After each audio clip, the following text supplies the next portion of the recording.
Kumusta niya, Mr. Maravillas? Ano yung mga balita ngayon? Ito po.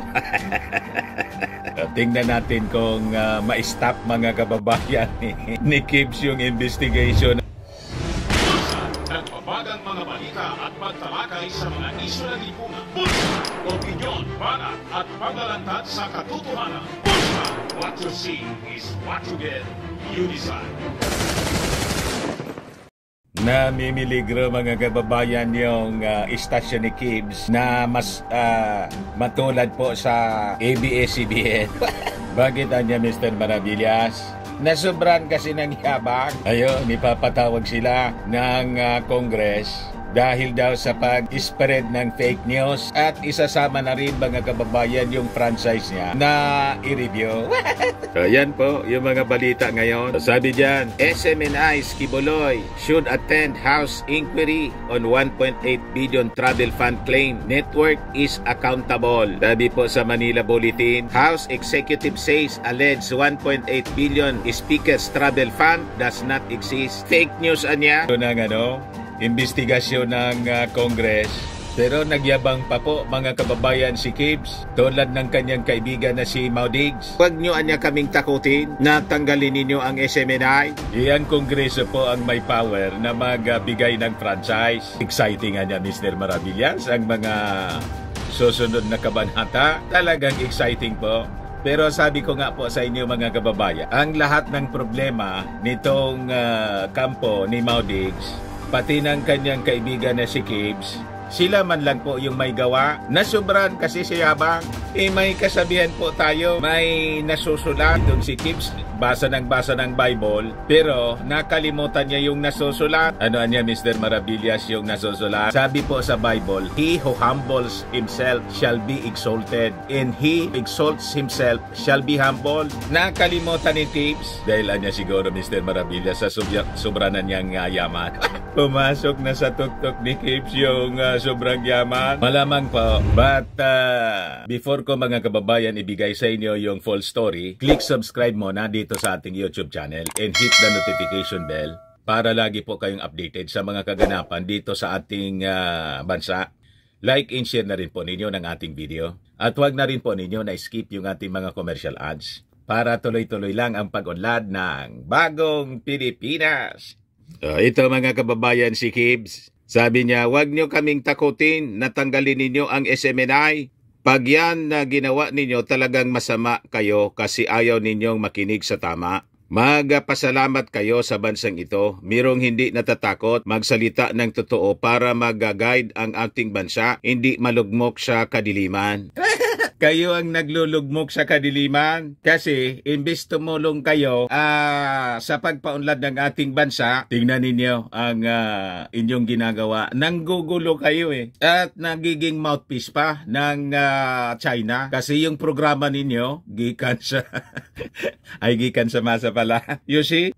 Ginawang mouthpiece ng barkada ni Xi Jinping. So sabi dyan, yumaman ba ako sa pagsasalita ng katotohanan? Hindi. Ako pa ang gumagastos sa SMNI ng laban kasama ang bayan para harapin ang mga ulupong na to. Yan niya, Mr. Maravillas, yung pagpatawag ba ng Congress ay tama? Tama po. Tama nga yung ginawa nila noon. Diba? Yung Congress noon mga kababayan, nireview yung franchise ng ABS-CBN at nang mapatunayan na may mga violations, pinasara. Yun tama sa kanila kasi sila yung nagpasara. Pero ngayon po, sa kanila mali. Diba double standard of justice po yon? Pag kayo nasa poder, pinasara yung istasyon, rinibyo, kasi may mga perceived violations. Tama. Ngayon, the same Congress mga kababayan, kaya lang, ang gustong ipatawag at i-review yung franchise, yung istasyon nila na barkada nila, ngayon mali. Pag kayo ang nagpatawag ng review sa franchise ng istasyon tulad ng ABS-CBN, tama. Pag yung Congress na pinamumunuan ni Martin Romualdez ang magpatawag ng inquiry for possible violation ng franchise, mali. Sino ngayon ang maniniwala sa inyo sa ganong sistema? Di ba? Di ba no one is above the law? Pag may violation, di may violation. Dapat panagutan. Yun ang tama, mga kababayan. Kaya sabi rito, SMNI's Kibuloy should attend House inquiry on 1.8 billion travel fund claim. Network anya is accountable. Pastor Kibuloy, owner of Sunshine Media Network International, should be made to attend the scheduled House panel hearing Thursday. Ngayon po, November 30, on the allegations that Speaker Martin Romualdez spent a whopping 1.8 billion for these travels. Tapos, mga kababayan, mamasamain na naman po nila yung ginagawa ng Kongreso tulad ng desisyon ng Kongreso na i-adapt yung resolution allowing the ICC na pumasok na dito sa ating bansa, di ba?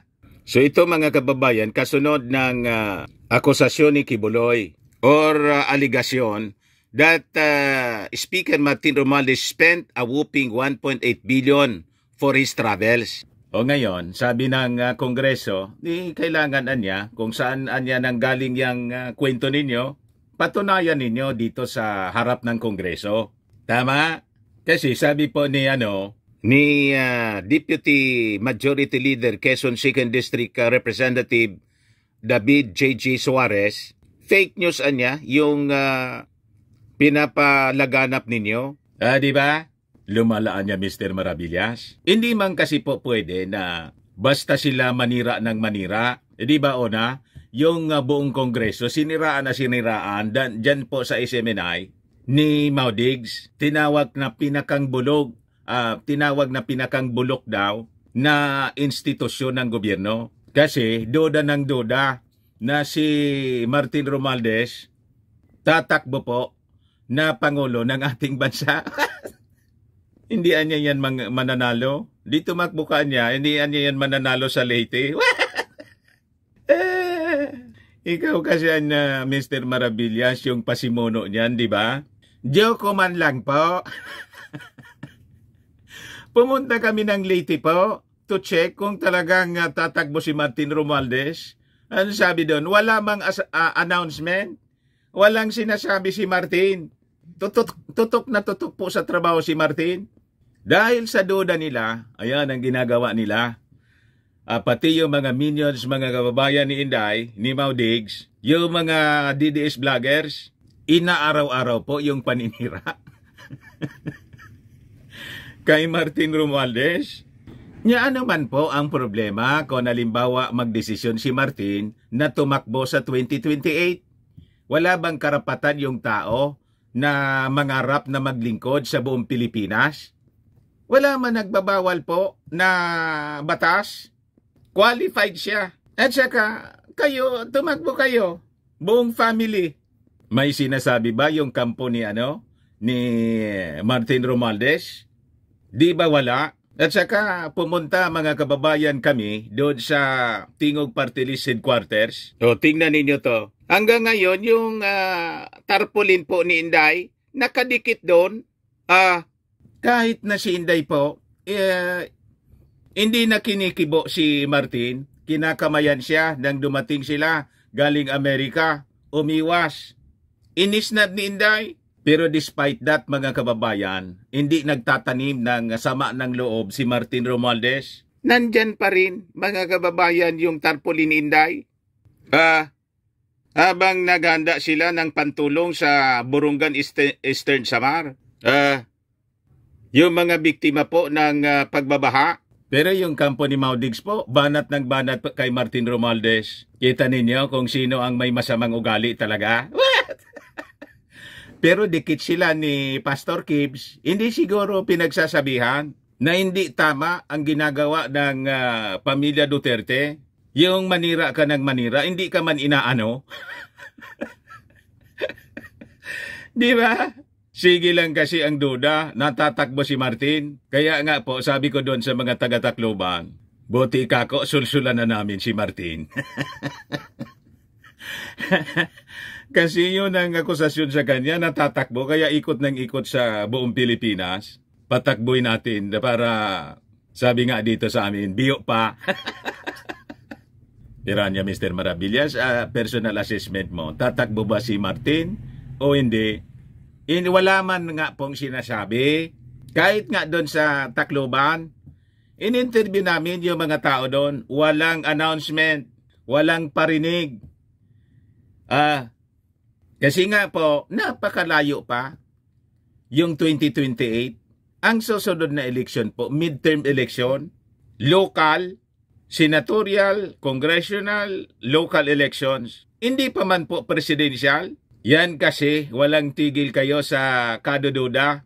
Kaya sabi dito sa balita, Suarez was one who asked the Parañaque City 2nd District Representative Gas Tambonting, chaired House Committee on Legislative Franchises to look into the 1.8 billion pesos travel fund allegations, which was floated on SMNI show Laban Kasama ang Bayan. So sabi dyan, I think it would be a prudent decision of the committee to invite the host.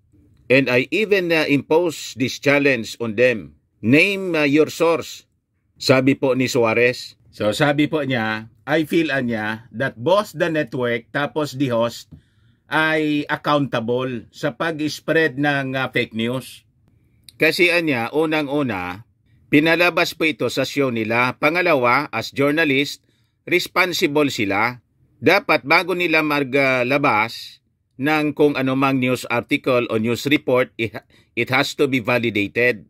Second, as journalist, they are responsible for this. Kasi ako, may dokumento akong hawak na nagsasabi kung magkano talaga ang ginastos ng House Speaker at ng Speaker sa kanilang travel. Doon sa sinasabi nyo na 1.8 billion, kaya gusto kong malaman kung saan ang galing. Ayun, mga kababayan, so magkakaalaman na. Di ikaw anya, Mr. Maravillas, as journalist, pabor ka na imbestigahan. Dapat po, tama yung statement po ni Suarez. Kami na mga journalist, dapat responsible kami sa aming mga sinasabi. Hindi basta yung basta't magsasalita ka pag wala kang dokumento. Kaya nga po kami ay pumunta ng Tacloban. Yung purpose namin kasi sige ang pakalat nila ng fake news na kesyo si Martin Romualdez daw wala man na itulong sa mga taga-Tacloban nung kasagsagan ng Typhoon Yolanda. Ayon, basag tuloy kayo. Napanood po ninyo yung mga interviews namin at nakita ninyo sa television yung isang barko, mga kababayan, ikwininto uli sa amin. Isang barko na punong-puno ng relief. Ayon, pinamigay ng magpinsan ng dating senador pa lang noon. Pero ngayon, Pangulong Bongbong Marcos with congressman, hindi pa siya speaker, Congressman Martin Romualdez. Yun ang testimonya mismo ng mga tao doon. Pero yung mga minions ni Mau Diggs, sige po pakalat ng mga fake news. You see, ganun din itong istasyon ni Kibs. Kaya ipapatawag po sila. So sabi dyan, Lorraine Badoy and Jeffrey Celis are the show's host. Suarez underscored that he would like SMNI and its broadcaster to prove their claim with the use of documents. Show me documents. Show me your data. Inform us who your source is and I will compare it to mine. And there we will find out that the real truth is with regard to this issue. The Legislative Franchises Committee is the one that grants and renews legislative franchises for various entities, including those in the media, so they may be allowed to operate. So hindi man po pwede, mga kababayan, na yung Kongreso na siyang nagbibigay ng prangkesa sa isang media institution, tapos nang bigyan ng franchise para mag-operate, siyang sumisira sa nagbigay sa kanya. Di ba? Tulad ng ABS-CBN, pinasara kasi umabuso. Huwag kasing abusado. So ngayon, sabi ng House, si House Secretary General Reginald Velasco, yung sinasabi niya nilang travel fund na 1.8 billion pesos does not exist. Wala man anyang ganyan. Ayan po mga kababayan si Velasco with the speaker. So sabi niya, these allegations niya are a clear example of fake news designed to mislead the public and tarnish true reputation of the speaker in the entire House of Representatives as an institution. So sabi niya, ang Congress niya is dedicated to serving the nation with integrity and will continue to focus on our legislative duties rather than being distracted by unfounded rumors and misinformation. We urge the public and the media to exercise caution and verify facts, enforce sharing such baseless claims. Sabi po ni Velasco. So tama lang mga kababayan na ipatawag. Tingnan natin kung mag-a-appear sa Congress itong si Kib at saka yung mga announcer niya, sina Celis at Badoy. Gigisahin sila ngayon mga kababayan ng Kongreso. At pag napatunayan na fake news sila, malamang marami pang makakalkal. Yung Congress na violations mga kababayan ng SMNI, damay ang SMNI. Malamang sumunod sa ABS-CBN po itong istasyon ni Kibs. Pero sabi ko nga mga kababayan, gagamitin nila ito. I-intensify nila yung propaganda. Sasabihin nila pagsisikil ito sa freedom of the press and freedom of expression. Ang tanong ganito, bakit nang sinikil yung freedom of the press and expression na sinasabi ninyo ni Maudigs, ng Kongreso ni Maudigs, yung ABS-CBN, tama sa inyo? Ngayon, mali. May ganon. Ayan man lang po, mga kababayan. Baka lang gusto ninyo itong itry, Firmax Firming and Lifting Cream. Pinapahid po sa mga pulses in affected area. Mainam po sa paninigas na mga kaso-kasuan. Ito naman po, Automax Radiant Serum. Sa mukha naman yung application. Anti-aging siya po. You will look 10 years younger than your age. Sa mga cancer patients naman po, baka lang gusto niyo itong itry.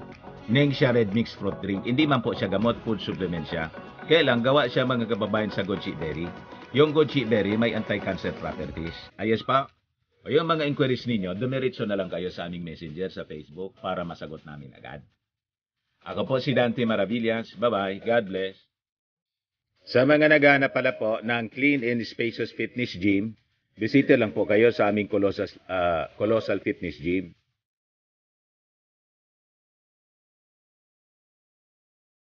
We also offer Grab car rental po with our brand new 2023 model ng Toyota Innova.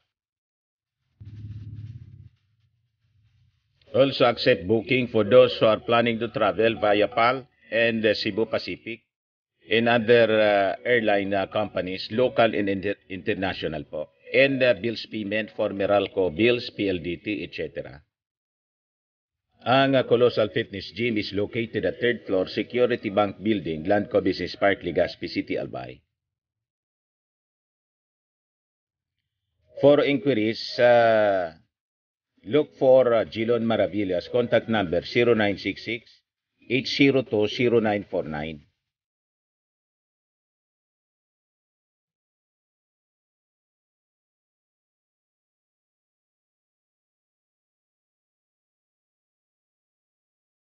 Ayos pa? Ayos na ayos niya, Mr. Maravillas.